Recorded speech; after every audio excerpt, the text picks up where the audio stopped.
Phone tapping కేసులో మాజీ మంత్రి హరీష్ రావుకు సిట్ నోటీసులు ఇవ్వడంపై బీఆర్ఎస్ వర్కింగ్ ప్రెసిడెంట్ కేటీఆర్ మండిపడ్డారు.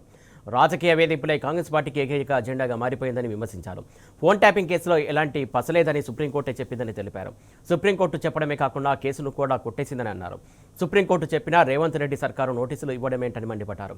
రేవంత్ రెడ్డి బావమరిది సుజన్ రెడ్డికి బొగ్గు గనుల కేటాయింపు కుంభకోణాన్ని బయటపెట్టినందుకే రేవంత్ సర్కారు డ్రామాలు ఆడుతుందని బీఆర్ఎస్ నాయకులు విమర్శించారు. ప్రజల దృష్టిని మళ్లించేందుకు డైవర్షన్ పాలిటిక్స్ చేస్తుందని ఆరోపించారు. హరీష్ రావును చూసి రేవంత్ సర్కారుకు వణుకు పుడుతుందని వ్యాఖ్యానించారు. రాజకీయంగా ఎదుర్కోలేకే తప్పుడు కేసులు పెడుతున్నారని గులాబీ నేతలు మండిపడ్డారు. కక్ష సాధింపు చర్యలకు దిగుతున్నారని అన్నారు. చట్టం న్యాయస్థానాలపై తమకు పూర్తి గౌరవం ఉందన్న గులాబీ నేతలు ఏ విచారణకైనా సిద్ధంగా ఉన్నామని స్పష్టం చేశారు. బెదిరింపులకు బీఆర్ఎస్ నేతలు భయపడరని తేల్చి చెప్పారు. కాంగ్రెస్ ప్రభుత్వ వైఫల్యాలను ప్రజాక్షేత్రంలో ఎండగడుతూనే ఉంటామన్నారు.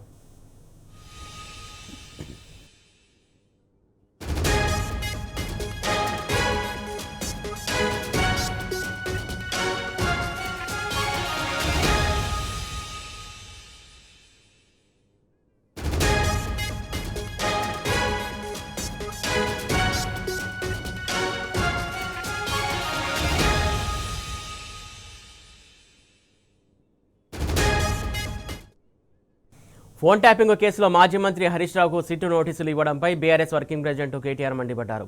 రాజకీయ వేధింపులే కాంగ్రెస్ పార్టీకి ఏకైక ఎజెండాగా మారిపోయిందని విమర్శించారు. ఫోన్ ట్యాపింగ్ కేసులో ఎలాంటి పసలేదని సుప్రీంకోర్టే చెప్పిందని తెలిపారు. సుప్రీంకోర్టు చెప్పడమే కాకుండా కేసును కూడా కొట్టేసిందని అన్నారు. సుప్రీంకోర్టు చెప్పినా రేవంత్ రెడ్డి సర్కారు నోటీసులు ఇవ్వడమేంటని మండిపడ్డారు. రేవంత్ రెడ్డి బావమరిది సుజన్ రెడ్డికి బొగ్గు గనుల కేటాయింపు కుంభకోణాన్ని బయటపెట్టినందుకే రేవంత్ సర్కారు డ్రామాలు ఆడుతుందని బీఆర్ఎస్ నాయకులు విమర్శించారు. ప్రజల దృష్టిని మళ్లించేందుకు డైవర్షన్ పాలిటిక్స్ చేస్తుందని ఆరోపించారు. హరీష్ రావును చూసి రేవంత్ సర్కారుకు వణుకు పుడుతుందని వ్యాఖ్యానించారు. రాజకీయంగా ఎదుర్కోలేకే తప్పుడు కేసులు పెడుతున్నారని గులాబీ నేతలు మండిపడ్డారు. కక్ష సాధింపు చర్యలకు దిగుతున్నారని అన్నారు. చట్టం న్యాయస్థానాలపై తమకు పూర్తి గౌరవం ఉందన్న గులాబీ నేతలు ఏ విచారణకైనా సిద్ధంగా ఉన్నామని స్పష్టం చేశారు. బెదిరింపులకు బీఆర్ఎస్ నేతలు భయపడరని తేల్చి చెప్పారు. కాంగ్రెస్ ప్రభుత్వ వైఫల్యాలను ప్రజాక్షేత్రంలో ఎండగడుతూనే ఉంటామన్నారు.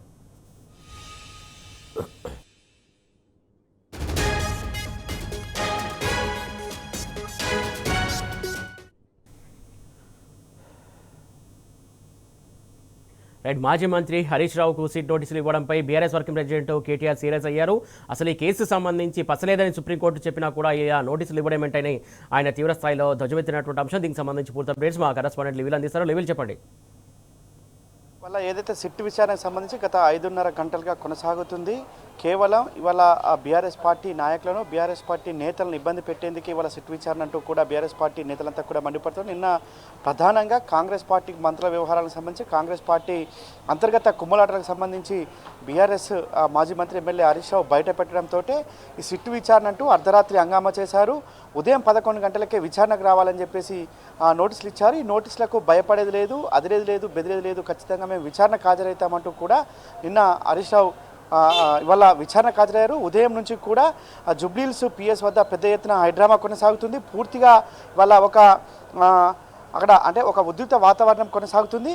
కేవలం సాక్ష్యాల కోసం సాక్షి కోసమే మీకు విచారణకు రావాలని చెప్పి నోటీసులో పేర్కొన్నప్పటికీ గత 5.5 గంటలుగా విచారణ చేస్తున్నారంటే దీని వెనుక అర్థం ఏంటి, ఎందుకు ఈ విధంగా బీఆర్ఎస్ నాయకులను పదే పదే ఇబ్బంది పెడుతున్నారంటూ కూడా ఆగ్రహం వ్యక్తం చేస్తున్నారు. బీఆర్ఎస్ లీగల్ సెల్ టీం కొద్దిసేపటి క్రితమే దాదాపు 20 మందికి పైచీలకు లీగల్ సెల్ టీం అంతా కూడా జుబ్లీహిల్స్ పోలీస్ స్టేషన్ చేరుకుంది. వారినంతా ఖచ్చితంగా సుప్రీంకోర్టు గైడ్లైన్స్ ఉన్నాయి.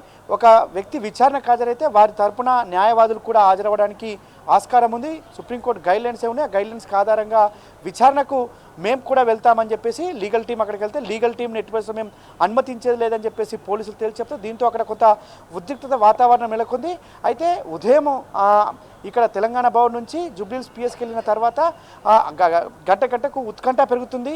ఏం జరుగుతుంది లోపల, ఇలాంటి కేవలం వారికి అనుకూలం ఉన్న మీడియాకి మాత్రమే లోపల జరిగే వ్యవహారాలన్నీ కూడా లీకులు ఇస్తున్నారు, మిగతా అంతా కూడా దాచిపెడుతున్నారు అనేది ఒక చర్చ జరుగుతుంది. ఈ నేపథ్యంలోనే ఇటు సిద్దిపేట కావచ్చు, ఇతర తెలంగాణ వ్యాప్తంగా ఉన్న ఇతర జిల్లాల నుంచి పెద్ద ఎత్తున బీఆర్ఎస్ పార్టీ శ్రేణులంతా కూడా జుబ్లీహిల్స్ పిఎస్ వైపు చేరుకునేందుకు ప్రయత్నం చేస్తున్నారు. ఇప్పటికే దాదాపు వేలాది మంది జుబ్లీహిల్స్ పిఎస్ పరిధిలో ఉన్నట్టు కూడా తెలుస్తుంది. వారంతా కూడా వాళ్ళ మాజీ మంత్రి ఎమ్మెల్యే హరీష్ రావు విచారణ జరుగుతున్న నేపథ్యం వారంతా కూడా ఆందోళన చేస్తున్నారు.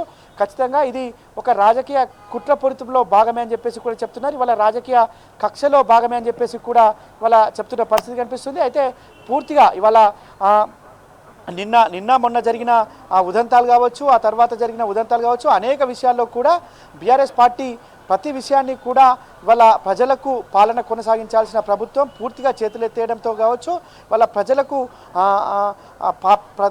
పాలనా ఫలితాలు అందించాల్సిన ప్రభుత్వం ఇవాళ వారే ఎక్కడికక్కడ రాబందుల్లా పీక్కు తింటున్నారు. ఇవాళ అనేక స్కాములు జరుగుతున్నాయి. వాటన్నింటిని ప్రశ్నించినందుకే ఈ విధంగా కుట్రలు చేస్తున్నారనే ఒక ప్రధాన ఆరోపణలుగా కొనసాగుతాయి. నిన్న నైని బొగ్గు బ్లాక్కు సంబంధించిన అంశం ప్రధానంగా తీసుకున్నారు. అందులో టెండర్లకు సంబంధించిన గోల్మాల్ జరిగింది. అక్కడ సైడ్ విజిట్కి సంబంధించి కొత్త నిబంధనలు పెట్టారు. ఆ నిబంధనల ప్రకారం సైడ్ సర్టిఫికేట్ విజిట్ అని చెప్పారు. గతంలో కోల్ ఇండియా కావచ్చు, వెస్టర్న్ ఫీల్డ్ కావచ్చు, ఇతరకు సంబంధించిన ఏ కోల్ బ్లాక్లకు సంబంధించిన అంశంలో కూడా ఇలాంటి నిబంధనలు లేవు. కానీ ఇవాళ కావాలని ప్రభుత్వం ఒక వారికి అన్యాయులకు, వారి బంధువులకు, వారి కుటుంబ సభ్యులకు టెండర్లు వచ్చే విధంగా ఫీల్డ్ విజిట్ సర్టిఫికేషన్ అని చెప్పేసి పెట్టారు. అది వారికి నచ్చిన వారికి సర్టిఫికేట్ ఇచ్చి వారి ద్వారా లబ్ధి పొందేందుకు ప్రయత్నాలు చేస్తున్నారు. లబ్ధి పొందడంలో భాగంగానే ప్రధానంగా ముఖ్యమంత్రికి సంబంధించిన బామ్మర్ది సుజన్ రెడ్డికి ఆ టెండర్లన్నీ కూడా దక్కాయని చెప్పేసి బీఆర్ఎస్ పార్టీ నిన్న ఆధారాలతో సహా మాజీ మంత్రి ఎమ్మెల్యే హరీష్ రావు స్పష్టం చేశారు. ఆధారాలు కూడా కొన్ని చెప్పారు. అయితే డిప్యూటీ సీఎంగా ఉన్న బట్టి విక్రమార్క బొగ్గు గనుల శాఖ మంత్రిగా ఉన్నారు. ఆ బొగ్గు గనుల శాఖ మంత్రిగా ఉన్న బట్టి నిన్న నైని బ్లాక్కు సంబంధించి ఆరోపణలు వస్తున్నాయి, మేము దీన్ని రద్దు చేస్తున్నామని చెప్పారు.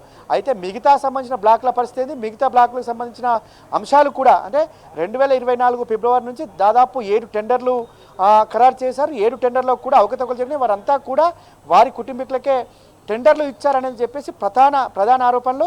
మిగతా టెండర్లు కూడా రద్దు చేయాల్సిన అవసరం ఉందని చెప్పేసి పట్టుబట్టారు. ఆ నేపథ్యంలోనే ఆధారాలు ఉన్నాయి.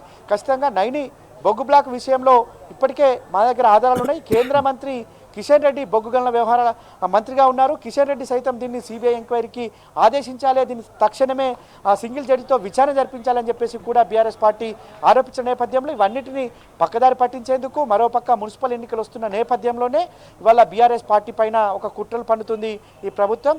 అందులో భాగంగానే హరీష్ రావుకు నోటీస్ ఇచ్చారు. అంటే మొదటి నుంచి కాంగ్రెస్ ప్రభుత్వం అధికారంలోకి వచ్చిన తర్వాత ఈ విధంగా అనేక అంశాలను తీసుకున్నట్లయితే మొదట పార్లమెంట్ ఎలక్షన్స్ వచ్చాయి. పార్లమెంట్ ఎలక్షన్స్ రాగానే కాళేశ్వరం కమిషన్ అన్నారు, విద్యుత్ కమిషన్ అన్నారు. ఆ తర్వాత మళ్ళీ స్థానిక సంస్థలు మొన్న కొద్ది రోజుల క్రితం స్థానిక సంస్థల ఎలక్షన్స్ వచ్చినాయి.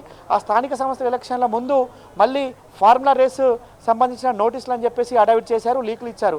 మళ్ళీ ఇప్పుడు మున్సిపల్ ఎన్నికలు వస్తున్న తరుణంలో ఒక అటెన్షన్ డైవర్షన్ ఆ ప్రభుత్వంపై పూర్తి వ్యతిరేకత ఉంది. ప్రజల్లోకి వెళ్ళలేని పరిస్థితి, ప్రజలు నిలదీస్తున్న నేపథ్యంలోనే ఇవాళ కాంగ్రెస్ ప్రభుత్వం ప్రధాన ప్రతిపక్ష పార్టీన ప్రజల కోసం పోరాటం చేస్తున్న బీఆర్ఎస్ పార్టీపై ఇలాంటి ఆరోపణలు చేసి ఒక కొంత పార్టీలో అలజడి సృష్టించాలి, పార్టీకి సంబంధించిన వారిని ఇబ్బంది తద్వారా ఇవాళ లబ్ధి పొందొచ్చని ఒక దుర్మార్గమైన ఆలోచనతో చేసిందని చెప్పేసి కూడా ఇవాళ రాజకీయ విశ్లేషకులు చెప్తున్నారు.